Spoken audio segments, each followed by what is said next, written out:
네, 그래서 1992년도 한중 수교 이후에 마치 화교들이 중국 산동성의 고향을 방문할 수 있었던 것처럼 조선족들도 이제 남한의 고향을 방문하게 되고 그러다 보니까 이제 남한에서의 그런 뭐 임금 노동 이런 것의 경제적 기회를 찾게 되면서 대거 조선족들이 유입이 되기 시작합니다.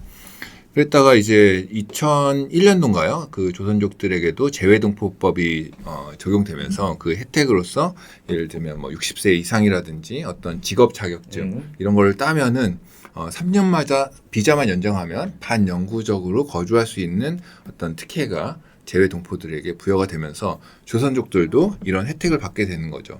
그래서 예를 들면 직업 자격증 중에서 뭐 미용, 뭐 제빵 뭐 이런 게 있어요. 이런 것들은 뭐 여성분들이 하시는데, 근데 제빵 자격증을 땄다고 해서 굳이 한국에 와서 뭐 빵집에서 일할 필요가 있는 게 아니라 그 자격증만 있으면 한국에 들어와가지고 다양한 직종을 할 수가 있는 거죠. 그래서 이 중에서 보면은 버섯 종교인 자격증이 있어요. 이게 뭐냐면은 남성분들 같은 경우에는 미용이나 제빵 이런 게 좀 생소하잖아요. 근데 용접도 있는데 용접은 좀 어렵고 어렵지. 위험하기도 하고. 근데 버섯 종균이 좀 접근 가능성이 쉬운 거죠.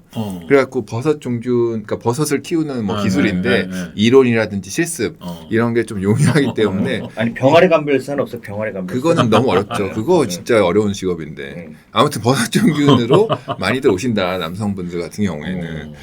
근데 이런 재외동포법에 따르면은 한국의 서비스 업종 중에서 특히 가사도우미라든지 뭐 요양사 이런 서비스 업종들이 이 재외동포들에게 한정되어 있는 그런 업종들이 있습니다. 왜냐하면 이 서비스 업종이 너무나 개방되면 특히 뭐 동남아 노동자들에게 개방되면 국내 그 서비스 종사자들의 임금이라든지 노동 환경에 영향을 미치기 때문에 조선족들에게만 아니 재외동포들에게만 이 제한적으로 허용을 해주고 있어요. 그렇게 하면서 약간 인력 수급도 좀 해결하고 하는 거죠. 물론 뭐 최근에는 이런 가사도우미나 뭐 요양사 특히 뭐 고령화, 저출산 이런 문제 때문에 이쪽에 이제 서비스 인력이 부족하잖아요. 그래서 이 저출산 이 그 제한을 좀 풀어서 동남아 노동자들도 뭐 베이비시터라든지 요양사라든지 이쪽으로 진출하게 해줘라. 그래서 전체적인 좀 임금 수준을 좀 낮게 할 수 있게 그런 사회적 요구가 있긴 한데 뭐 이 얘기는 좀 나중에 별도로 토론을 할 수 있는데 굉장히 뭐 뜨거운 이슈다 지금. 네.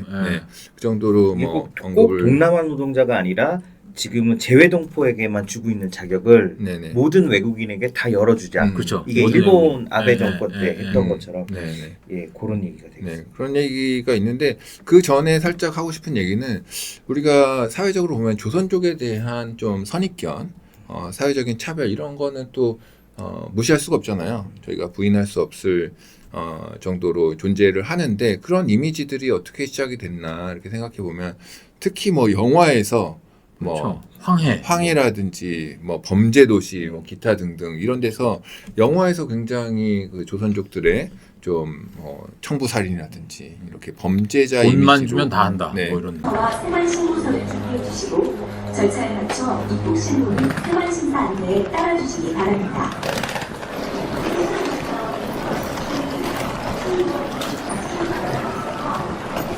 총수가 자꾸 그러고 두번 대지 마라 그 씨. 연배설 먹고 튀네. 우린 남들 눈에 띄면 안 좋다. 응? 얼른 빨리 가자. 예를 들면 뭐 대림동을 뭔가 범죄적인 소굴로 그린다든지 묘사한다든지 이런 것들이 부정적인 이미지를 좀 증폭시켜서 조선족들의 반발도 사기도 하고 했습니다. 아니 개그 콘서트에서도 이게 소재로도 많이 되는데 실제로 어설픈 보이스피싱 전화를 누군가는 한 번씩 받아보는데 또 다 이 말투 때문에 그런 거 아니겠어요? 그렇습니다. 네. 뭐 근데 요즘에는 그 보이스피싱 하시는 분들도 서울말을 잘 쓰시더라고요. 그러니까 뭐 전화는 중국에서 했겠지만. 네.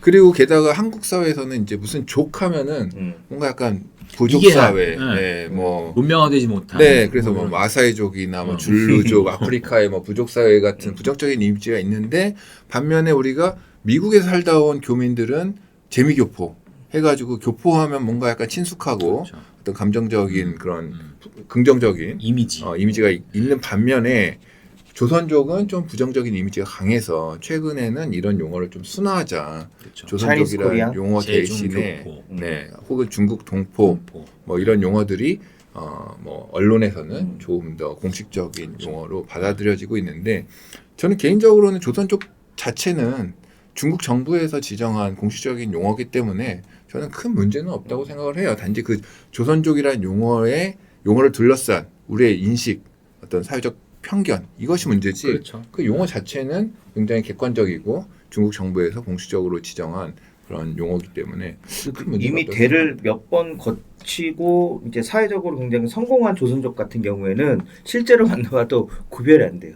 한국 분들이랑 네, 이미 우리나라 그 중산층으로 성공적으로 진입을 했고 기존의 화교들이 운영했던 중국 식당에 비해서 조선족들은 이제 한국에 와서 뭐 양꼬치라든지 마라탕 뭐 이런 좀 더 본토 음식에 가까운 음식들을 좀 대중화시키고 보급하면서 그러면서 또 돈도 많이 버셔가지고 제가 아는 그 양꼬치집 여자 사장님은 포르쉐 타고 다니고 이제 분점 여러 개고 북경 뭐 체인. 이런 데다가 아파트도 사놓으시고. 네. 그래서 이제 어떻게 보면은 이제 비숙련 노동자로서의 그런 조선족에 대한 어떤 이미지는 더 이상 뭐 의미가 없다. 그리고 영화나 이런 데서도 그 조선 그 90년대 초 뭐 이때 있었던 그런 부정적 이미지들은 거의 없어진 것 같아요. 사실. 네. 그리고 조선족 이제 뭐 2세대 혹은 젊은 세대들은 교육 수준도 굉장히 높아가지고 대기업이라든지 그럼요. 뭐 중국 본토나 한국의 대기업에서 근무를 하면서 중국과 한국 사이의 어떤 경제적인 아니, 가교역을 우리 저기 하기도 하죠. 재미교포들 1세대들 생각해 보세요. 그분들도 다 건너가셔서는 헛된 일부터 다 청소 일을 하시고. 근데 조선족에 대한 뭐 사회적 편견이 있기는 하지만 어떻게 보면은 예를 들면 조선족에 의한 뭐 살인 사건, 뭐 토막살인 뭐 이런 게 사회적인 언론 공포를 주기도 했잖아요. 근데 이제 언론에 의해서 너무 부풀려진 측면이 그렇죠. 예, 범죄율만 놓고 보면 한국 그 평균에 비해서 그렇게 높은 것도 아니고. 그리고 사실은 제가 유학할 때 버지니아 텍인가요? 거기서 한국인 그 2세대 맞아요. 이민 2세대의 조슨이 이 사람이 총기 난살해갖고 30몇 명이 미국 학생들이 사망한 적이 있어요. 그때 제가 유학 간 지 얼마 안 됐는데 그때 한국 유학생들이 약간 쫄았잖아요. 아니 이 사건으로 처음에 에이시안이라고 그랬어. 그래가지고 이게 어디 에이시안이냐. 그래가지고 이거 중국 아니냐. 뭐 그랬다가 나중에 밝혀진 게 네. 한국계로 밝혀진 네, 거예요. 그래서 한국 유학생들이나 교민들이 이게 한국 사회, 교민 사회에 불똥 튀기는 게 그렇죠. 아니냐 했었는데 제가 인상적이었던 거는 미국 언론이 그 사건을 다루는데 미국에다라고 했던 거지. 미국 얘라고 하면서도 얘가 어떤 한국 이민자 가정이기 때문에 이런 범죄로 이어졌다라는 그 얘기를 거의 빼고 얘기를 하더라고요. 그리고 미국 굉장히 친구들도 객관적으로 얘기를 하면서 이게 총기를 어떤 멘털 문제가 있는 애들한테 어린 학생이 대학생이 살 수 있게 하는 그 제도적인 문제를 지적하지 한국 사람이 혹은 한국에서 온 이민자 그 가정에서의 어떤 문제 뭐 이런 걸로 확장시키는 걸 굉장히 경계하더라고요. 조심하더라고요. 맞아요. 그럼에도 불구하고 이 조선족들이 사실은 1990년대 이후에 한국 사회에서 부족했던 노동시장 여기에 언어적으로 문화적으로 굉장히 빠르게 적응하면서 우리 한국 경제를 위해서 굉장히 효율적이고 안정적인 외국인 노동력을 제공해 준 것에 대해서는 저희가 평가할 것은 평가하고 또 고마워할 것은 고마워하고 그렇게 생각을 해야 되는데 그런데 이제 문제는 앞으로 이제 조선족 혹은 재외동포에게 이렇게 특권적으로 혹은 한정적으로 제공했던 어떤 특정 서비스 업종의 그런 취업 기회를 다른 국가의 노동자들 혹은 동남아 노동자들에게 확대를 해야 된다라는 그런 사회적 요구가 있기 때문에 과연 이것을 어떻게 우리가 풀어나갈 것인가 이거는 굉장히 핫 포테이토인 것 같아요. 그리고 코로나 때 이제 실질적으로 서비스업에서 많이 겪었는데 코로나 때 중국 그 동포분들이 많이 돌아가시면서 그 외식업계에는 멘붕이 왔어요. 그래서 사실 조선족 분들이 안 계시면 김밥 천국부터 삼겹살집이 다 안 돌아가거든요. 근데 그분들이 갑자기 코로나 때 돌아갔다가 못 들어오는 사태가 생기면서 그렇죠. 그래서 한국 분들이 많이 일을 그렇죠. 하시면서 임금도 올라가고 그렇죠. 물가도 올라가고. 그러니까 현재 그 이제 현장에서는 최저임금보다 좀 더 많은 페이를 줘야지 사람을 구할 수 있는. 그게 결국은 이제 우리한테 돌아오는 그쵸, 거죠. 물가가 올라가니까. 물가가 올라가니까. 근데 특히 이제 뭐 고령화 사회가 되면 요양사 이쪽 부분이 앞으로 한국 사회 미래에 있어서 가장 취약한 노동 시장이라고 합니다.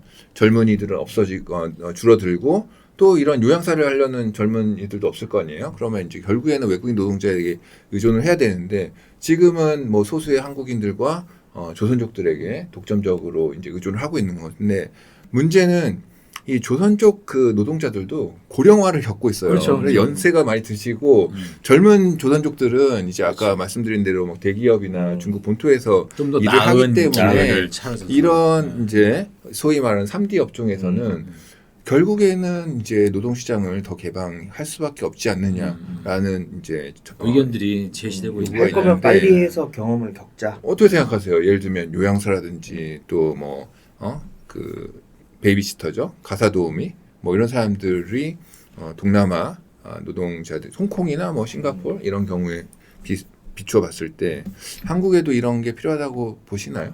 개인적으로는 큰 틀에서는 저출산 문제가 너무 심각하기 때문에 이거를 타개할 수 있으면 사실은 좀 더 극단적인 방식도 많이 써야 된다라고 생각하고 이미 뭐 일본 사회가 겪어서 굉장히 또 확 개방적으로 간 부분이 있거든요. 그래서 이 부분은 더 많은 범죄자를 양산하지 말고 풀어줄 걸 빨리빨리 풀어줘. 불법 이미지를 네. 양산하지 말고. 그렇죠. 일본 같은 경우에는 뭐 동남아에 그런 요양사 혹은 간호사 인력을 수급하기 위해서 거기에서 일본어 교육을 시키고 그 다음에 직업 교육을 시키고 그런 교육을 받으면 용돈을 줍니다. 인센티브로. 그 정도로 적극적으로 이 외국인 노동자를 유치하기 위해서 특히 지방정부 차원에서 그렇죠. 노력을 하고 있는데 한국도 어떻게 보면은 그 어떤 골든타임 그런 걸 놓치게 되면 이런 국제적인 노동 시장에서 좀 적응하기 어려울 수도 있지 않을까. 그렇죠. 지금 이제 동남아 쪽에서도 미세하게 그 출산율이 계속 떨어지기 때문에 떨어지기 언제까지 때문에 이렇게 동남아시아 출신 이주 노동자들을 받을 수 있을 여지가 이제 점점 줄어드는 거죠. 그렇죠. 그리고 뭐 인접 국가들 뭐 네. 중국이라 일본이라든지 뭐 홍콩 이런 국가들과 한국이 경쟁을 해야 되는 거예요. 그렇죠. 네, 외국인 노동자들을 수급하기 위해서.